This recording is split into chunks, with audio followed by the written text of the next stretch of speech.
there have been, to my mind, two outstanding radio broadcasters over the years. There have been a lot of good ones, but two of them have been outstanding. One is John Arlott, the Englishman, and the other one is Alan McGilvray, the Australian.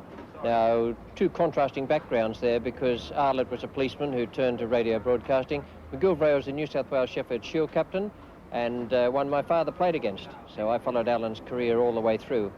He was an outstanding radio broadcaster. We think he is the least biased, the fairest, and possibly the most professional of all broadcasters. And there's no doubt in my mind that that is correct.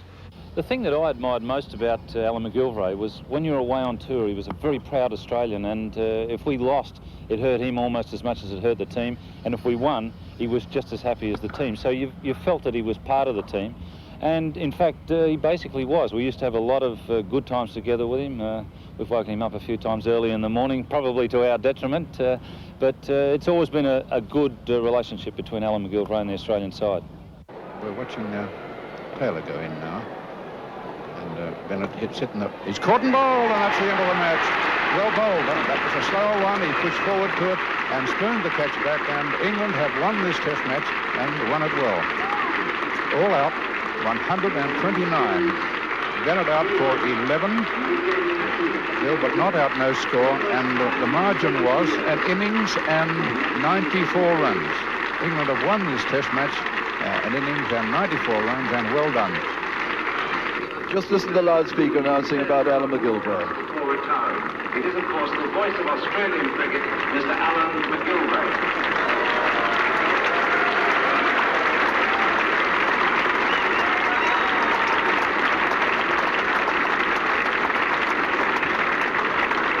A lovely scene there with the crowd coming across the ground, waving at McGillis. He stands up and waves to them, but from all of us here in the box to McGillis, a very happy retirement, and we shall look forward to seeing you when you come back with the Australian team. I'm sure you will, even if only just to watch. You'll always be welcome in the box. And thank you for all you've done for us.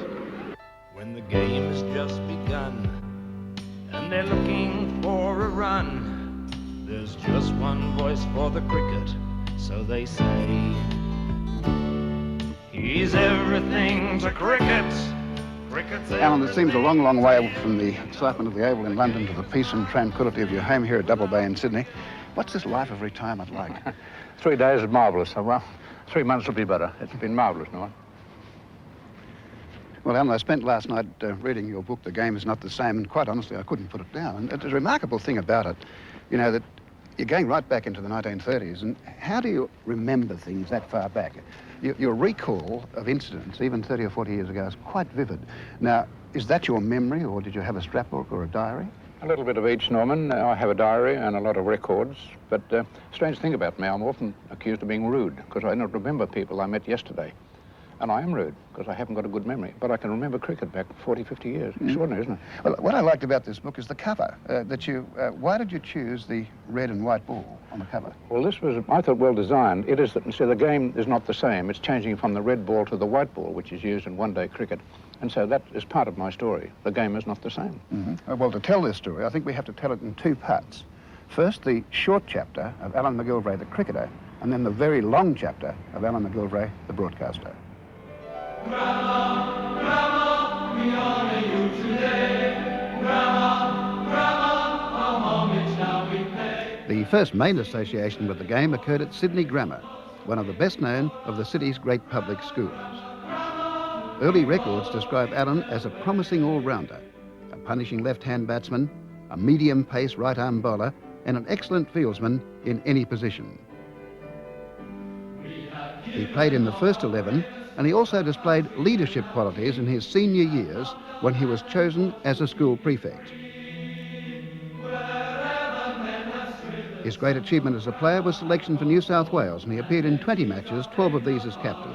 Alan McGilvray, a cricketer respected by his teammates. Well, you completed your first-class career as the captain of New South Wales, and when you look through the book, it's quite remarkable how vividly you recall the first time you did something. For example, your first match for New South Wales.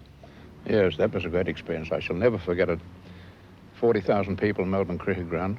I walked out in the ground with Don Bradman. That was a dreadful feeling. I was so nervous. And of course, when I got out there and played a few balls, the crowd was saying to me, "Get out of the stripe, McGilvray, we want to see the little man." Of course they did. So my job there really was to be a runner for him, to feed him with the strike. That was my instructions from Alan Kippax, our captain. And I did that. He got an awful lot of runs. I forget how many. Well, I got a few. But it was a vivid experience to bat with the little man. I did several times after that, but that was my most vivid memory of my start in cricket. Do you recall the crowd? I mean, when you have a crowd like that of 40,000, that must have been the first time ever you'd played in front of anything like that size. Of course. When I went on the field and we were fielding, I went over to square leg to hide. I didn't know where to go. And Kippax said, "Come over here, laddie." And he put the ball in my hand and he said, "You're opening a bowling." Oh, look, I went back to that jolly Mondian. I remember saying a prayer, "Let me bowl it straight, please." And I was so frightened. I thought I'd hit the square leg umpire with the ball. And I bowled first ball, and remarkable thing, I don't know what happened to it. I just tried to bowl it straight. And Ponsford moved forward to it. It went inside bat and pad.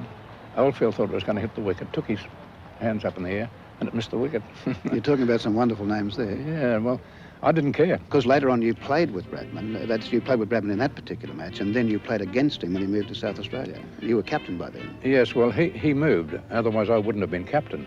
And I did play against him in South Australia. He got an awful lot of runs there, 200 and something. And then in the Sydney Cricket Ground, the next match, we got him for a duck. And what happened? I heard you had a bit of trouble walking off the field. I did, really. They were hooting me. I had nothing to do with it. I just instructed the bowler and the fieldsman. But they blamed me. And as I got off the field and walked up to the dressing room, a big man, he was an enormous man, he grabbed me by the shoulders and shook me like a bag of chaff. And he said, "I came 350 miles to see Bradman bat, and you get him out for a duck. Every time my wheel turns on the way back to Wagga, I'll tell you, I'm going to say McGilvray, I won't mention what he said." But, I went down to Don in the dressing room. When he told me, well, it was at Adelaide, that he's going to get a lot of runs over here, because some people said in the paper, "He's finished. This is 1936.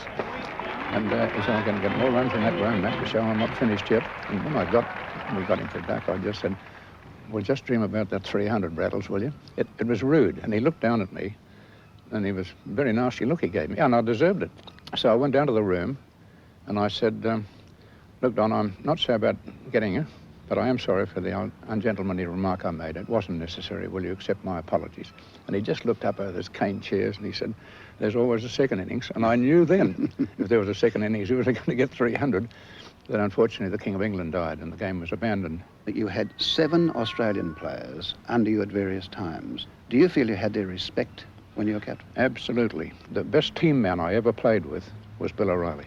Now, he had every reason to be captain himself, but he came under me, and he said, "Mac, whatever I can do, I'm with you." And I'll never forget it. We were playing against England, MCC. And he said to me at about 3 o'clock, "I don't want to bowl anymore." Well, you never argued with Bill. There must have been something wrong with him.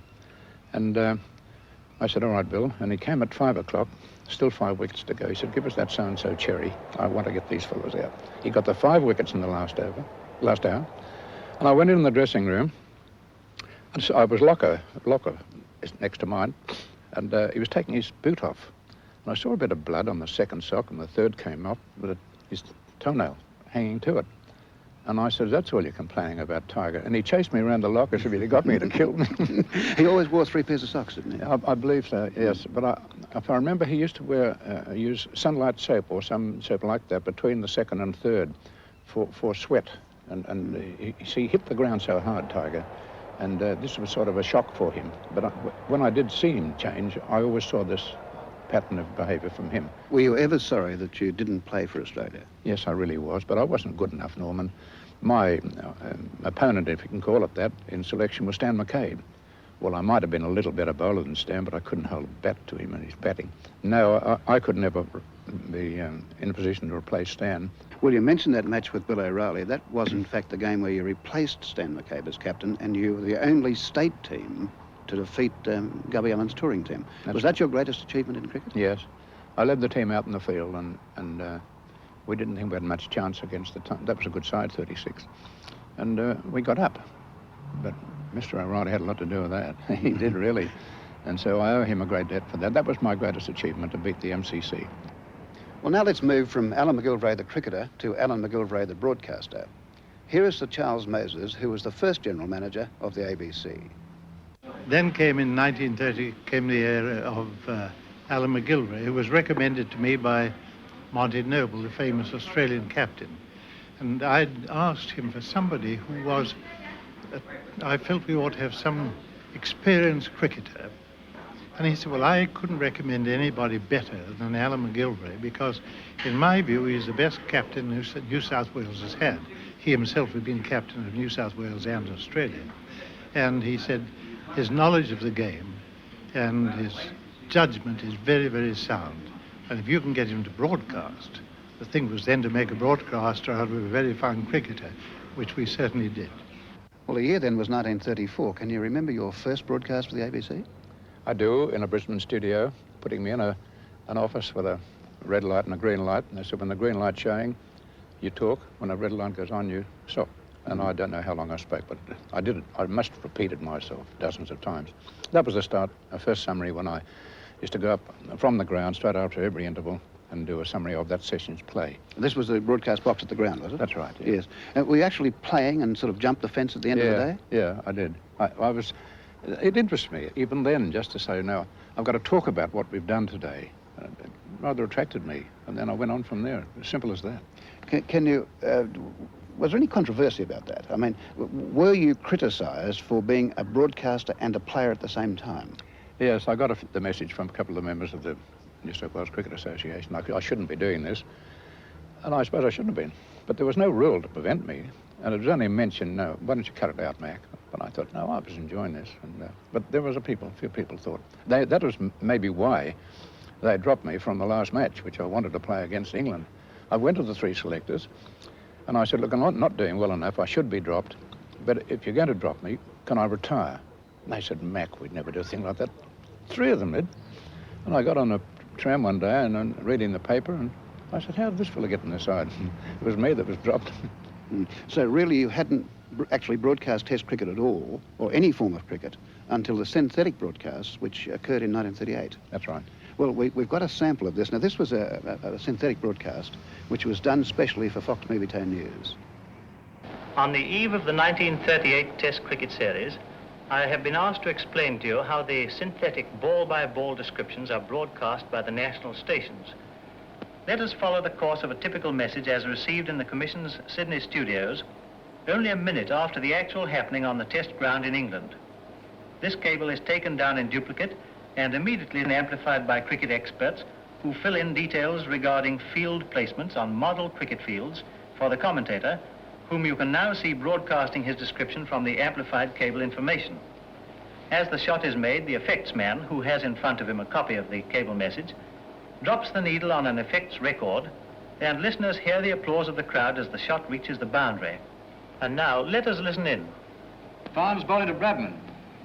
It's a short ball. Bradman moves back and pulls fiercely past square leg. Hutton running round from deep fine leg has no chance as the ball goes under the ropes for another 4. That's 4 more to Bradman, taking his score to 97, a typical Bradman shot, giving the fieldsman no chance of saving the boundary. Now Ames throws the ball back to Farnes. Farnes turns, runs in, bowling to Bradman. This ball well pitched, Bradman moves forward, drives. Cotton at cover tries to cut it off, but is beaten by the pace of the ball, and it races away for another 4. 4 more to Bradman, taking his score to 101. A century in 130 minutes, a glorious innings by us, and Australia is now building herself into a very sound position, assisted by a great knock by Bradman. May I take this opportunity of wishing you all plenty of excitement and thrills in your listening to the 1938 Test matches.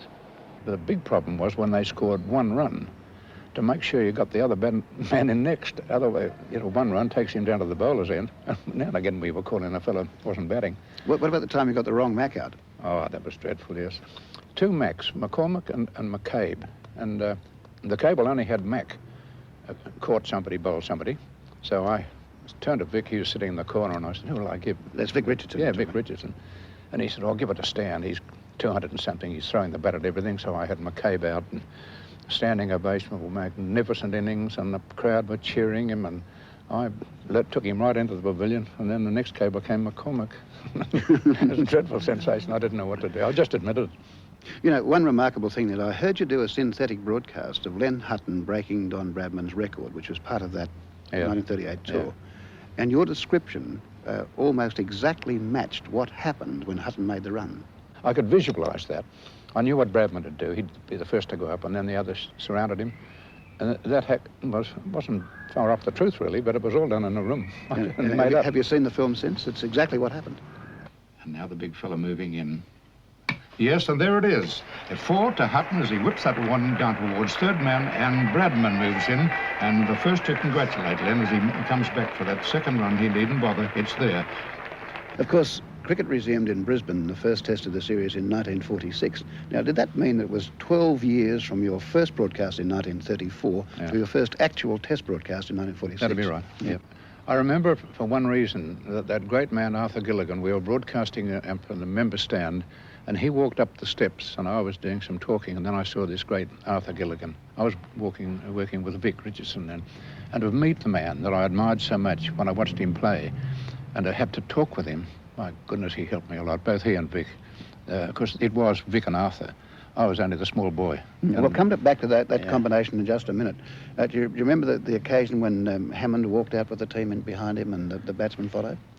Yes, one of my greatest memories was Walter Hammond on the field. He was absolutely magnificent. I always call him His Majesty. He carried his body well, he wore his cap right. Everything about Walter Hammond was cricket. There was a controversial incident in that match when Australia lost 2 quick wickets. They were 2 for 46. Lindsay Hassett came in to join Bradman. Bradman at 28, there was an appeal for a catch by Icon. What happened there? It was a full toss. It was just landing, and Bradman chopped down on it, and it hit the inside bottom edge of the bat, hit the ground, and flew to Jack Icon. Now, Jack took it, and then suddenly, one by one of the slip fielders went up and appealed, how's that?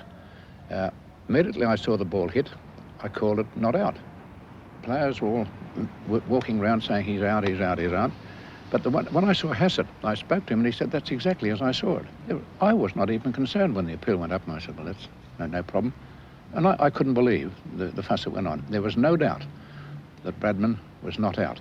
And if they say he was cover driving, well, I've seen a few pictures of him playing that shot, and if he drove with his feet well out, well, that's an unusual shot for Don to play. I've read a report that decision by the umpire could have altered the history of Australian cricket. I've reason to believe that because the authorities that I have on it, or authorities, are with that mind. But Don never said it, I don't think. He certainly didn't say it to me, but in my mind, I believe that might have been the end of Don. And that would have changed cricket? Oh, would it ever? Changed my life, really, with the way I used to enjoy his batting. You mentioned before the fact that you worked with Arthur Gilligan in that match, and that was the combination of Vic Richardson, Arthur Gilligan, Alan McGilvray. One of the great broadcasting combinations of all.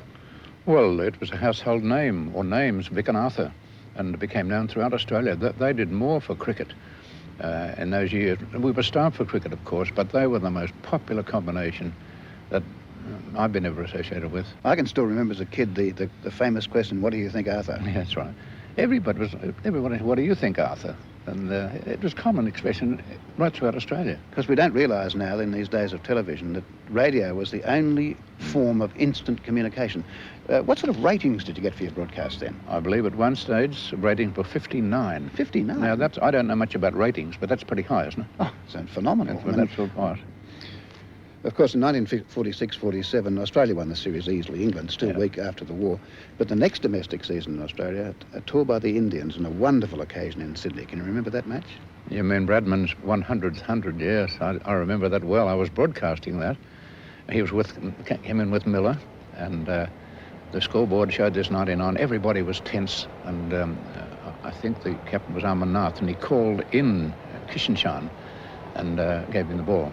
Now, it was tense, one run he wanted, and it was a hectic atmosphere. And just as he was about to bowl, the sporting panel called through on my earphones and said, and now we cross to Canterbury, to Lockie Melbourne. And the buzzer we have in front of us, pressed that madly. And I said, Bruce, come back, this is history. He crossed back to me, and I described the run. Can you describe it now? Yeah, I mean, he just went down the wicket. As soon as it was bowled, he went straight down the wicket, about a yard or two, and tapped it slowly to mid-on. I don't remember the first one. And he went off like a rabbit, and he said, come on, Nugget. And it was a pretty close run as far as Nugget was concerned, but he decided to go with him. And then, of course, to finish the early part of that, the horse had gone one furlong, And by the time they'd reached the 2 Fulham mark, the finish, Bruce had got the run, and he'd got 100 runs to Brabham on the same, and he came in, he says, now he crossed around me to Canterbury. And I ultimately heard that Charles Moses complimented Bruce Webber on that. That's what I want, initiative, you see. Look at the crowd at the Sydney Cricket Ground to see Brabham. That's right. Well, I've been out there and seen 10,000 people. Brabham goes in at 4 o'clock, 30,000 in an hour. He was getting on in life. He was getting on to his 40th year, wasn't he? He was an old man as far as cricketers go. I think he turned 40 when he was in England in 1948. And he still got 500 runs in the season. And that was your first overseas tour? Yes, it was. The greatest team tour I ever saw. Why would you call it the greatest team? It's so well balanced, batting and bowling. You had Ray Lindwell, Keith Miller, Bill Johnson. That's enough. And then they had Toshak and Ian Johnson. It was just a completely balanced side. The fielding was magnificent. Neil Harvey and the covers, everything about it. And of course, they had a great captain. But when you look at a team like that, well, I wouldn't mind captaining that. Just say, well, you can have a ball. And of course, in England that time, they decided to have 55 overs before the new ball was bowled. Why England gave in on that, I don't know. There's Brabham using the 2 of them, swing in Loxton, come back to Lindwell and Miller. Now it's 90 overs. In that tour, that 48 tour, surely the 4th test at Leeds could rank as the greatest ever played as far as an Australian team is concerned? Yes, unbelievable. It couldn't happen, but it did. I saw that pitch after the game, and when I was broadcasting from the top of the stand, I couldn't see Bradman's right foot. He was in about 6 inches. There was a hole there. And just down on a good length, for a leg spinner bowler, it was a great patch, about that much, what I suppose, 3 inches. And how he ever played that innings, 404 I think it was, and that's where Yardley got criticised, you know. He brought Hutton on early. He was the only leg spinner. And Bradman decided, and he told me that later, anyone that could get in there, a slow bowler, would be trouble. So he went after him. And I think they scored 38. He scored mostly 38 runs off about 3 or 4 overs, and that was the end of Hutton.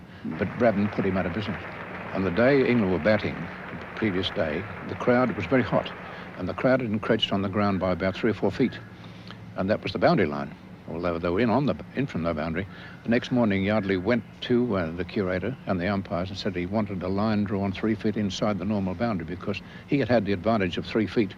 And he thought Australia should have the same privilege. I think it was a tremendous thing to do. Yes, he need not have done it. Of course, it wasn't all Bradman. It was a fellow called Arthur Morris was with him, wasn't it? What a combination. Now, Arthur was a beautiful player, and when a loose ball was bowled to Arthur Morris, he put it away, and that was why he was so great. So put Arthur in it, and Bradman, although Bradman, I'm giving Bradman the credit, and I should also give it to Arthur. And then that was Neil Harvey's match. He got 100, first match against England. He got 100 in the first inning, great test match. A lot of runs scored in that match, you know. Well, England made 496 in the first innings, and yet we were still beaten. Yeah, isn't that extraordinary? We try to get 250 in a day in these days, and they're battling. Of course, the final test of that series was played at the Oval, a notable occasion, Don Bradman's last innings. We have the film now, and you can hear it with the commentary by John Arlott of the BBC. Bradman. Now I ask you, is he any good? Our Don Bradman.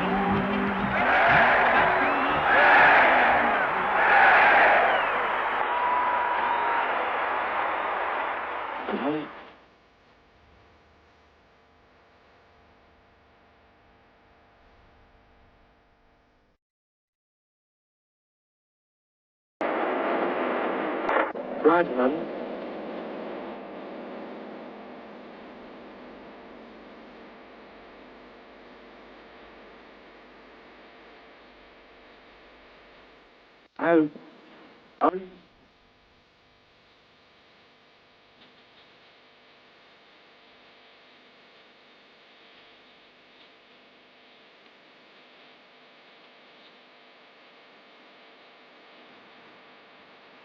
What would the effect have been of formal runs to Don Bradman? It would be an average of 100 in every innings he played in Test cricket. Now, what a performance that is. And he got most of those in about 130 minutes, you know. That's what we worked out. So it would have been a great thing, and he deserved that. But it didn't happen. But that's cricket, isn't it? Well, the game had to go on, as it always does, without Don Bradman, and the next tour of Australia was in 50-51. Now, I'm going to play you a broadcast segment. You're describing the first 3 balls of the day's play in Adelaide in 1951. First ball, Miller comes back and cracks it hard into the covers. It's through the covers now.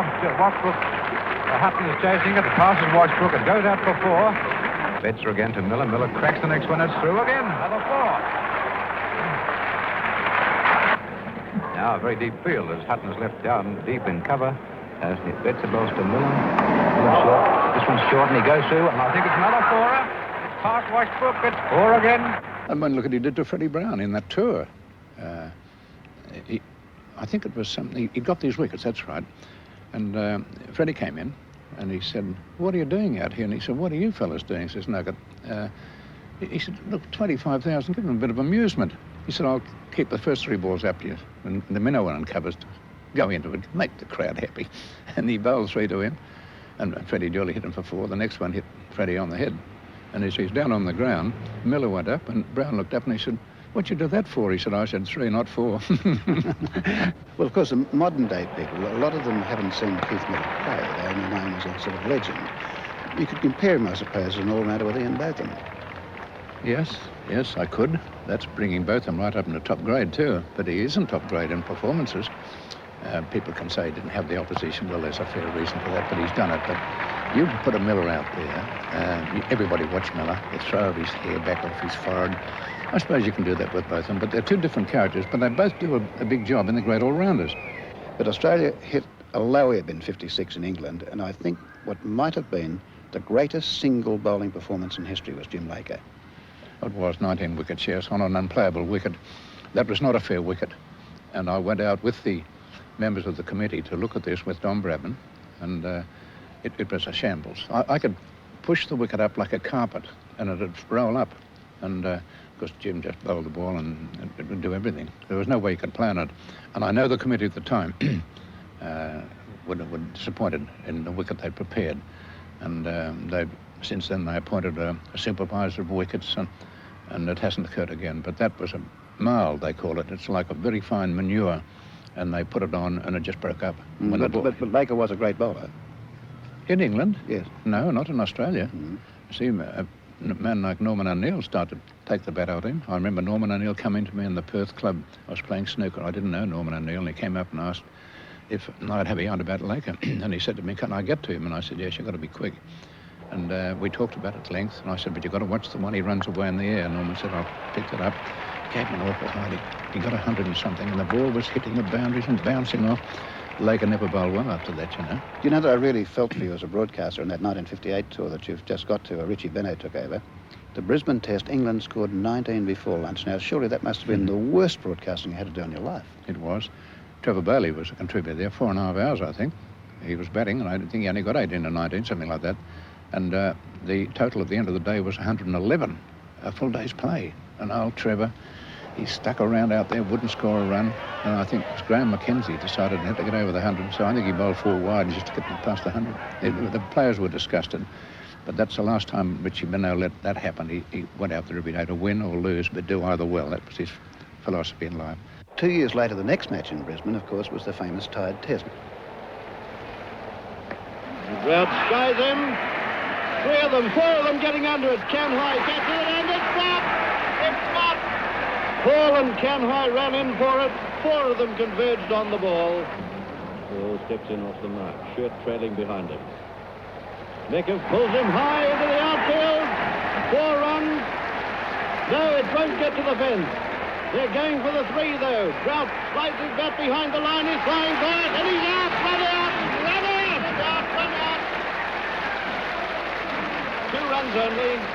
Australia still requiring 1 run to win.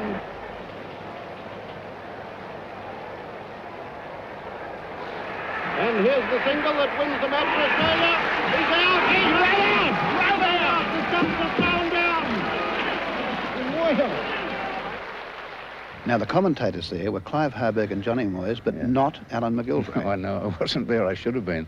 I got a slight reprimand from the general manager. Why wasn't I there? Of course, I was listed in the roster, but I said to Keith Miller and Bill O'Reilly, look, this is fading away. What about getting the 6 o'clock flight?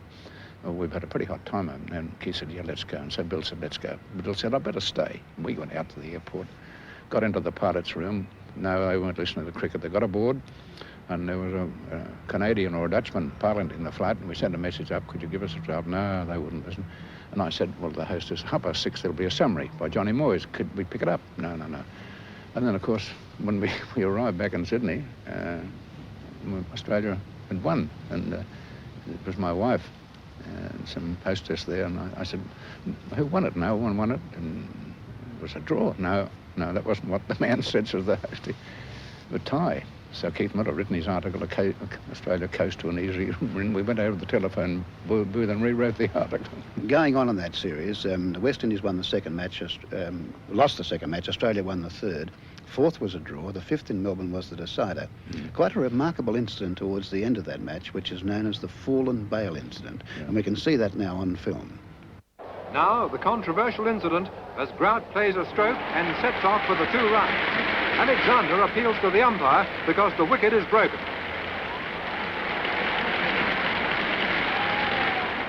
The bail is on the ground, and Alexander is certain that Grout has been bowled.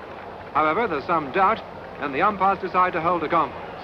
They rule not out, to the amazement of the West Indians, and Grout is still there.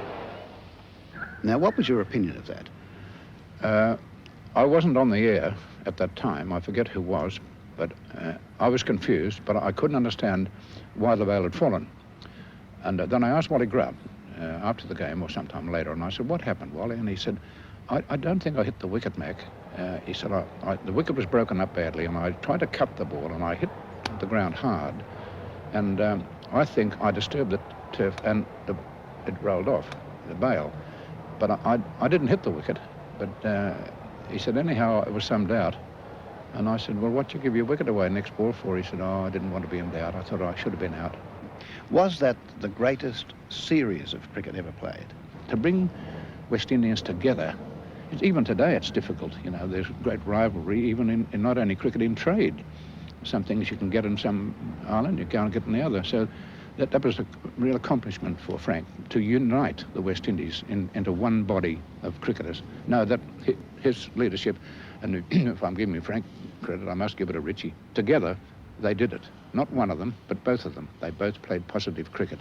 And that's why I say it's one of the greatest series I've ever talked about. Well, from what you've told me, it's obvious you don't rate the Tide Test as the greatest match ever played. Can you name a better game? I'd go back to 1961, Manchester, when Australia trailed by 177 runs on the first innings with 1 day to go. They led by only 150 and only had 4 wickets in hand. Well, on the last morning, David Allen, the off-spinner, took 3 wickets for 1 run, and Australia looked to be well beaten. Then Alan Davidson and Graham Mackenzie came together, and for this last wicket, Davidson took 20 off 1 over from David Allen. Rooney's hit him high into the outfield for 6. 305 minutes left to play. And he hits that one very hard indeed for 4 runs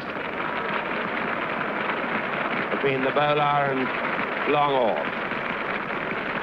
I don't think he worries so much about Mackenzie at that far end, but I see that the offside field is coming all in now to save 1, but they may not save 4. And there it is.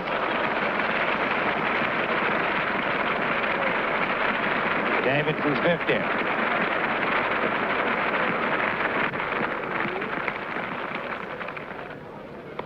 He hits that high for 6. When Mackenzie was bowled, the final wicket put on 98, and England needed 256 to win. I thought in that match that last day, Ted Dexter played one of the greatest innings I ever saw. It was the best innings I've seen in England in my life. It was a beautiful innings. That's gone through it.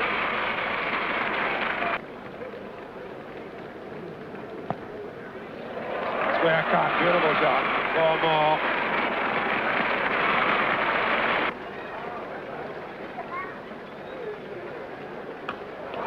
Rooney's hit him into the crowd. Magnificent shot over long on. England reached a score of 1 for 150, and they looked certainties. Only 106 runs to get with 9 wickets in hand. Then Beno decided to bowl around the wicket, and he bowled into the rough, and there was considerable rough created by the bowler's feet. He's bowled May behind his legs, has he? Yes, he's out. Bowled behind his legs. And the picture changes with a vengeance. I must say it's the most extraordinary sort of batting at the moment from Brian Close. Now he's hit him for 6. Yes, it's gone for 6. Guzzi hit him. And he's caught behind square leg. It's almost inevitable. And Beno now to bowl to Subborough, who wants 1 for his 50.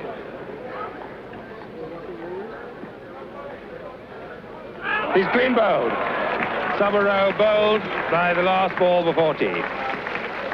The English wickets fell at 40, 150, 150, 158 and 163, a sensational collapse.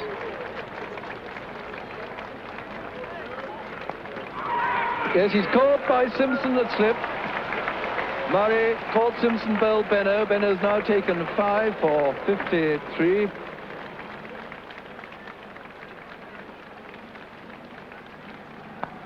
Oh, magnificent catch by Simpson. What a fine catch. Left-handed there. He's a fine slip fieldsman. Stays on facing Davidson. Team ball. Australia have won and they've kept the Ashes. Your name, the game is not the same. It certainly changes in the 70s. The 70s must go down as the most momentous era in cricket, with turbulence and violence and all sorts of things. And it started off with that 7th test in Sydney where Illingworth took his team off the field. Now, you were there. Can you describe what happened out there in the middle of that field? I think I described it. It was a short pitch ball. It wasn't a bouncer that snowballed a Gemma that hit him and flattened him. He was down on the ground. And then everything broke loose with Illingworth going up to umpire Rowan and pointing the finger at him and telling him he should do this and this. And Rowan, a very quiet fellow, just replied to Illingworth by saying, "Look here, Mr. Illingworth, there's someone out here bowling bouncers, and I can tell you something, it's not me." Well, that was one of the hilarious things that happened of that very difficult time. But Snow was sent down to the boundary. I don't know why we sent him right down to the fence, but he went right onto the fence, and then the spectator grabbed him by the sleeve, I think it was, and dragged him about a foot towards him. And that caused Illingworth to go up and talk to Snow. I imagine he said, "What happened?" And then they said, "Let's go." And they walked off the field. And as they did, cans and bottles flew on the ground, not aiming at anyone. They'd all gone then, but they just tossed everything they could over. Went into the dressing room. Umpire Brooks and umpire Rowan told Illingworth that unless he took the field, the 2 batsmen are still out there, unless he took the field, they'd declared the game Australia. And then they thought about it, and he said, "I will not go out on that field until those bottles and cans are cleared." And Mr. Rowan assured him that would be done, and that was done immediately, and Illingworth came back onto the field. Well, that particular match and that series were very historic in terms of Australian cricket. Ian Chappell took over from Bill Laurie as captain in that last game. We had Greg Chappell, Dennis Lilly, Rod Marsh, all starting their careers in that series. And this ushered in a new era of Australian cricket. Well, it saw a change in captaincy, a new look.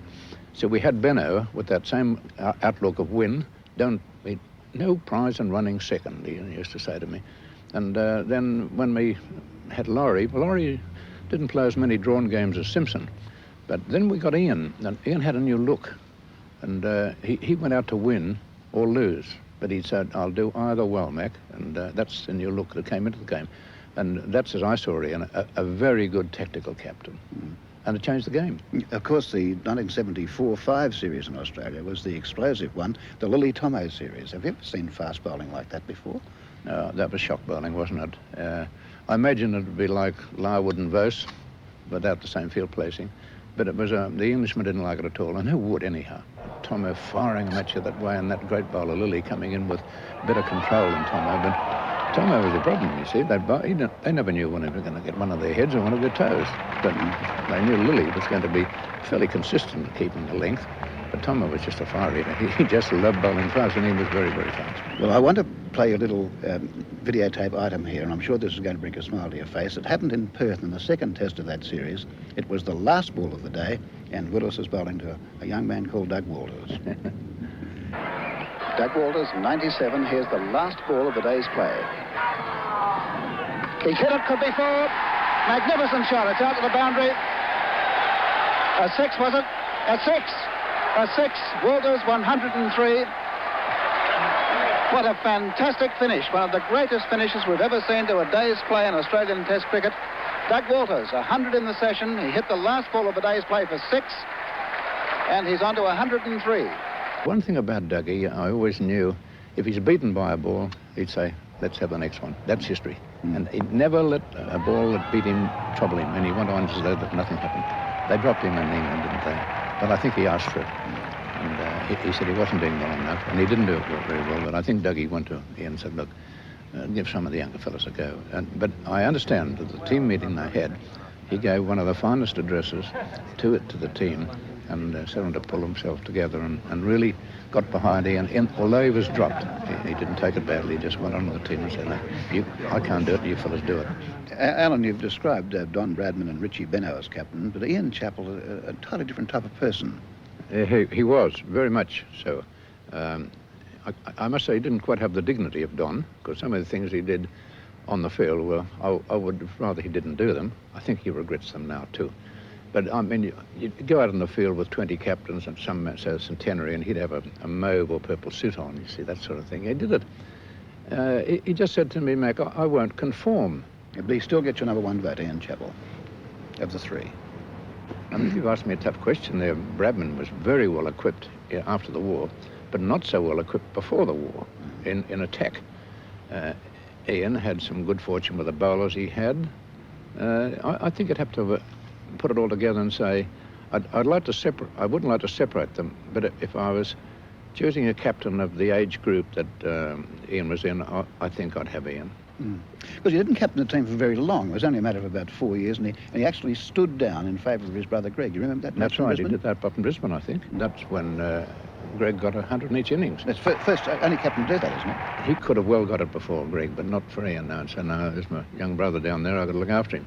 That's how he thought about players. That's only one example of the many things he did.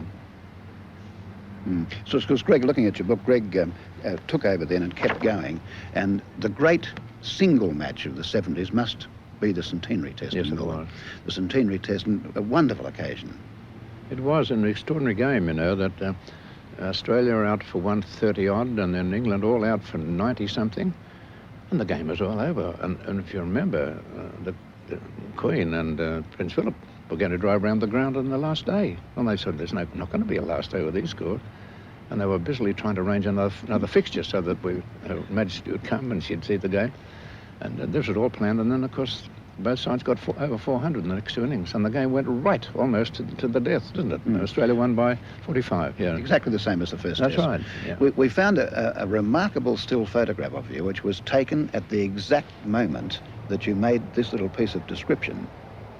This ball from Greg Chappell to Amos. Bowled him, a good one, a slow one, whipping back on him.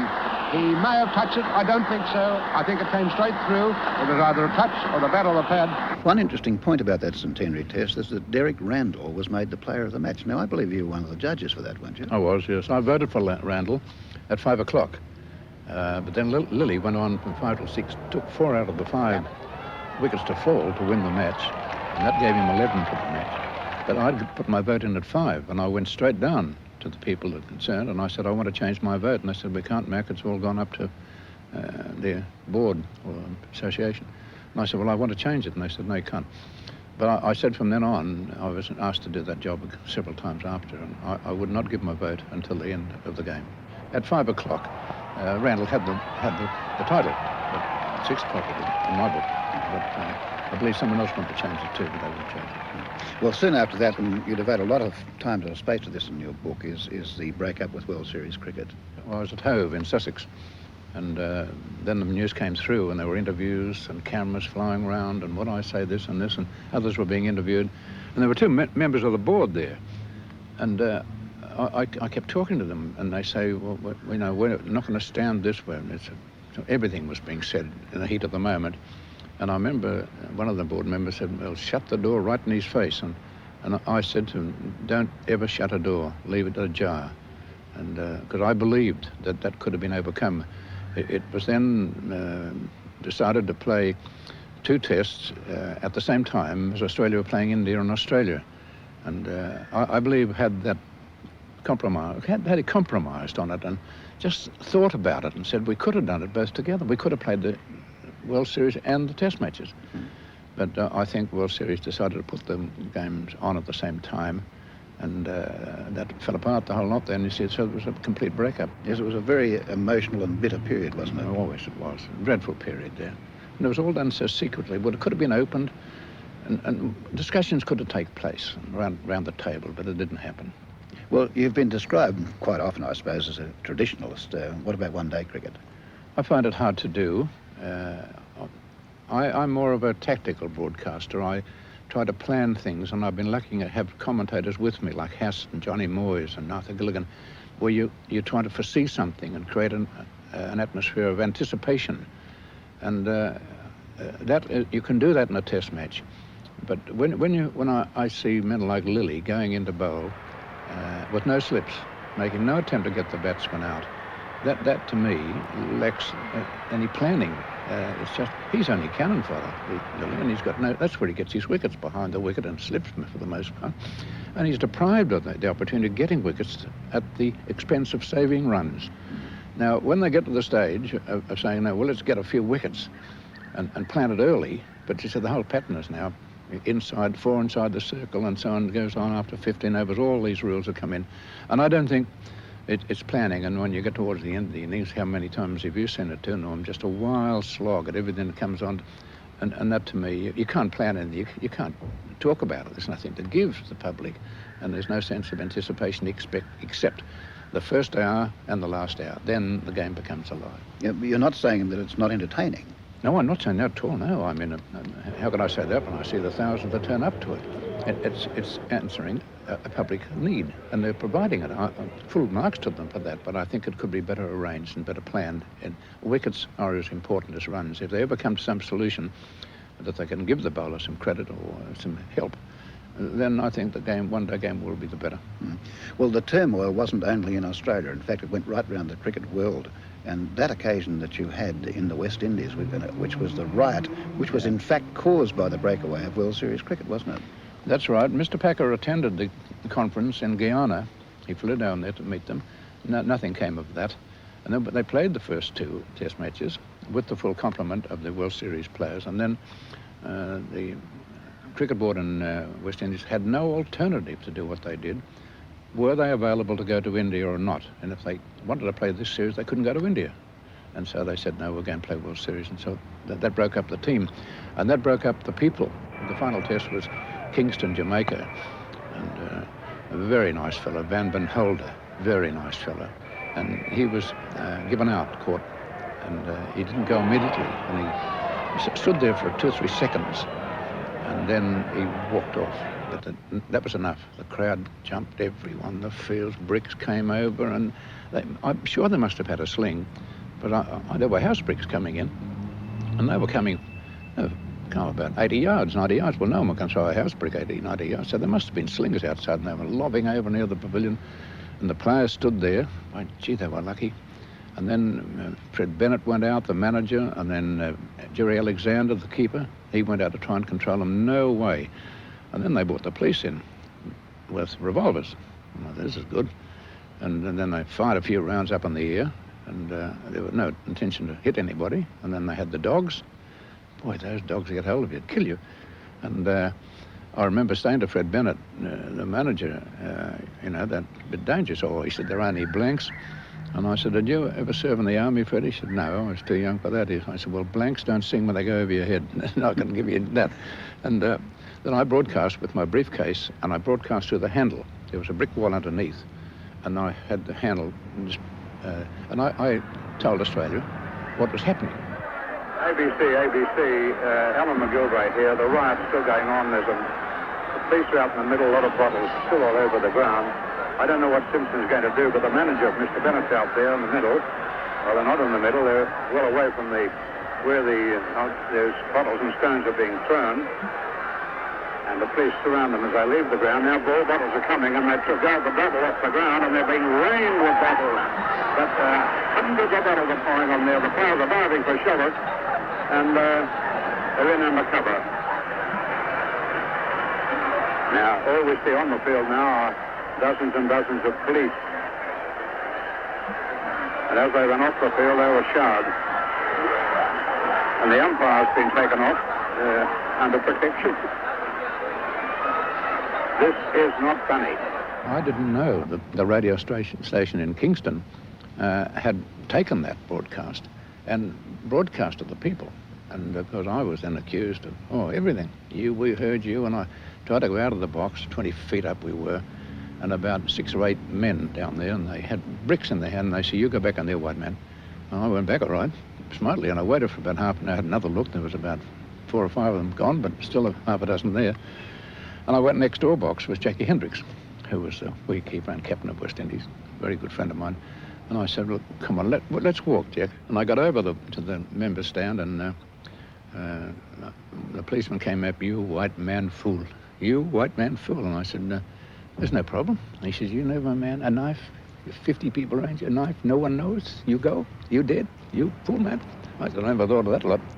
Well, just looking through the pages of your book, there's one word which stands out to me, and that's dignity. Now, do you believe the dignity of cricket has been maintained or not? Well, I know I'm a square, and I see no reason to change my views because of other people doing things that I didn't do or don't like. I don't ask them to get into other clothes or clean their shoes. It's not my business. But you asked me the question, I think, no, that they just could have a better image of cricket. I think they've taken commercialism and enjoyed the intake of money. But I don't think you'd find the chaps that I played with, the O'Reillys, the Kippacks and the Bradmans, would do that. Well, your last series in Australia, of course, was 1984-5, was the West Indies, and the sensation of that series was the standing down of Kim Hughes, and you were right in the middle of that.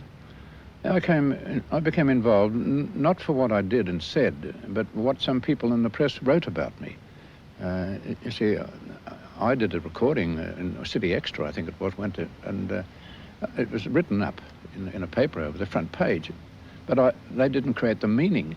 You see, I said that Hughes is, he's a small boy amongst men, or something of that light.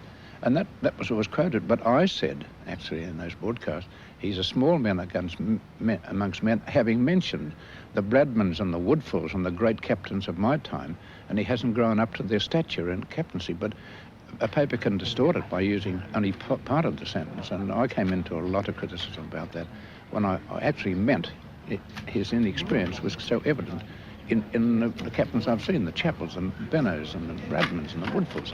Have there been times when you've been sorry you've said something? Yeah. Yes, I am sorry for some of the things I said, particularly in relation to Lilly at Perth when that Meandad incident. I said the question was asked me quickly, how long should they suspend him for? I said 10 years, something like that. It wasn't my business. It wasn't my business to say that. It was my business to say, yes, well, that's up to the board. But I wasn't quick enough, and the question came too quickly. No, I regret saying that, but not a lot of things. A couple of things I could go back at night in the bed and say, well, I wish I hadn't said that. And then it gets in your brain and you don't sleep because it worries you. But that's one of the things I could have done without you. Well, to say goodbye to you as a broadcaster, I think nothing would be more appropriate than to go to the very ground where you saw your first Test match. It was in 1924-25, and you made your last broadcast there. 60 years later, in 1985 in January. And this was the occasion, the final broadcast by Alan McGilvray of a Test match in Australia.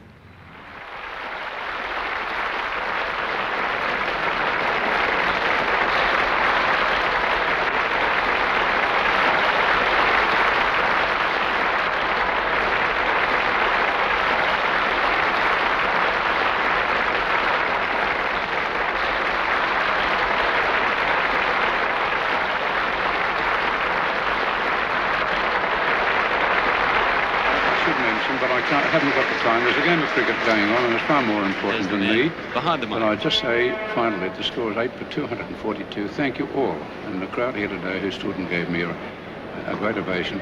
To you all, I thank you. I've enjoyed it. I have been a very lucky man in life to have cricket as my life, and it has been. So I think, Max, I'll leave it with you, and I'd like to leave the air now with those thoughts. So will you take over, and Mr. Marks, will you get someone else to continue the commentary? Thank you very much, everybody here today that gave me such a splendid ovation. Goodbye to you all.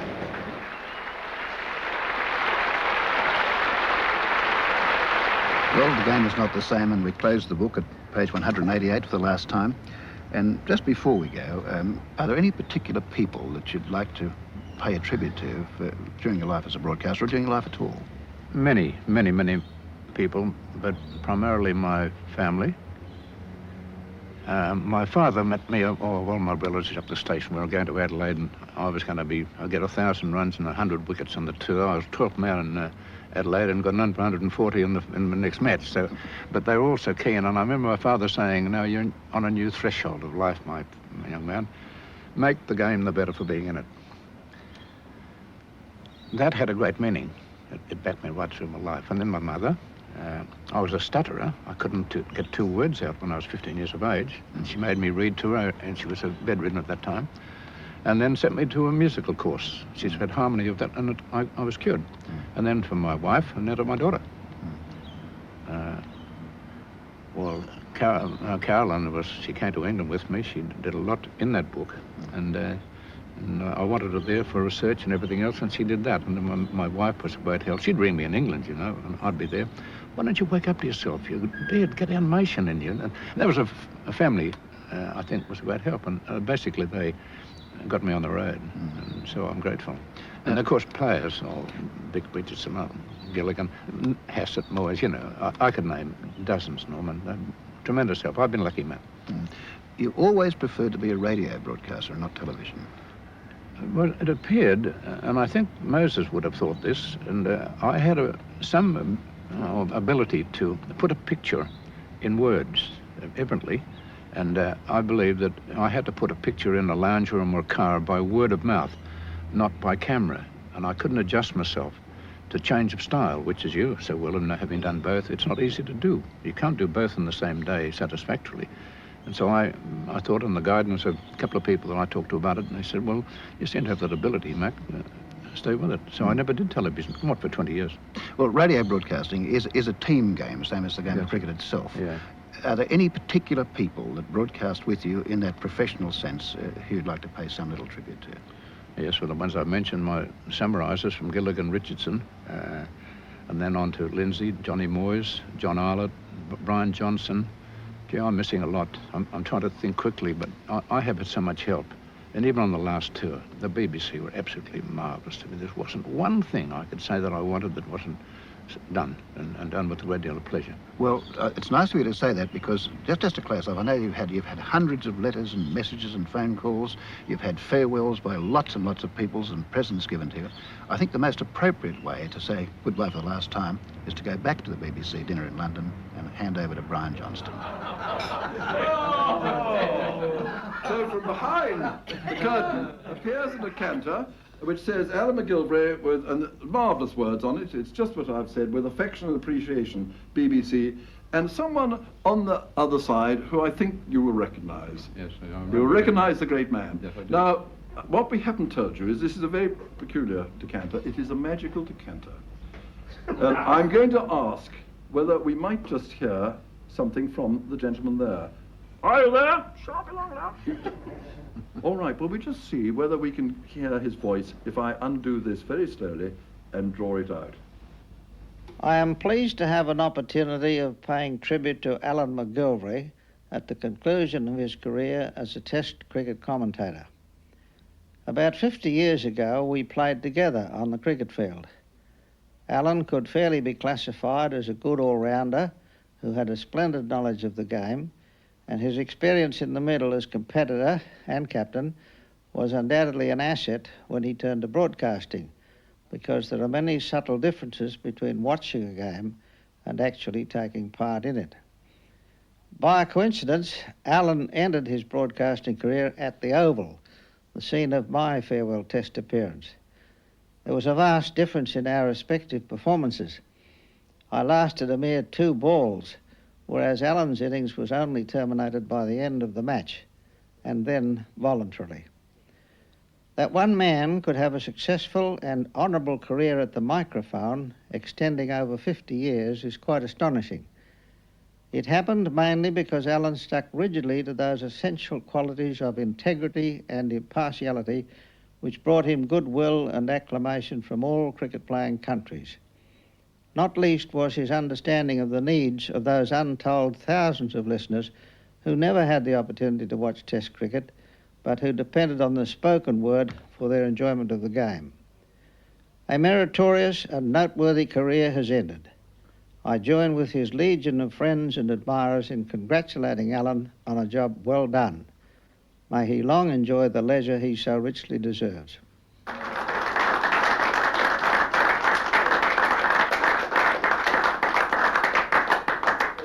Lindsay, your old partner in broadcasting, Alan McGilvray, has just retired. Have you any comment to make about that? Well, in a way, it's a pity, of course, but Alan's had a pretty good innings. He's done his job magnificently over a long period, and I hope he has a very happy retirement. We're going to miss him. Alan, to me, has always been supreme. He means Australia. I mean, I can remember him with his voice crackling over the airwaves in England that cold winter, 46, 47, immediately after the war.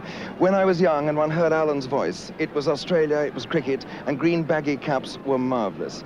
Alan has been the Don Bradman of the microphone, and proudly he retires with a reputation in broadcasting just as remarkable as Bradman's was at cricket. None would argue that the game won't be the same without Alan McGilvray.